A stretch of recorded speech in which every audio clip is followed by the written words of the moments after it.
ஆதாமுக்கு பொண்ணு பார்த்தவர் யாரு? பொண்ணு பார்க்கல, பொண்ணை செஞ்சே கொண்டு வந்தாரு. கட்டிக்கு போற அந்த பெண்ணை பார்த்தப்போ என்ன சொன்னா பாருங்க, 23 பாருங்க. அப்பொழுது ஆதாம், இவள் என் எலும்பில் எலும்பும் என் மாம்சத்தில் மாம்சமுமாய் இருக்கிறாள். இவள் மனுஷனில் எடுக்கப்பட்டபடியால் மனுஷி என்னப்படுவாள். முதல் முறையா வேதத்துல கவிதை காணப்படுது. கட்டி போற பெண்ணை பார்த்தா ஆதாமுக்கு தானா கவிதை வருது, லவ் சாங் வருது, காதல் பாட்டு. இதுக்கு ஒரு அழகு இருக்கு. இதுக்கு ஒரு அழக கொடுத்தவர் தேவன், சினிமா கிடையாது. சினிமாலையும் இதனுடைய அழகு எடுத்து அவங்க காமிக்கலாம். ஆனா அது தேவன் காண்பிக்கிற அளவுக்கு காமிக்க முடியாது. சரியாவும் காமிக்க மாட்டாங்க.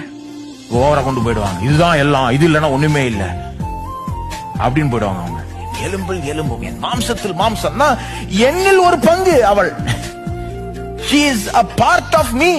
அவள் வேற யாரோ கிடையாது, என்னில் ஒரு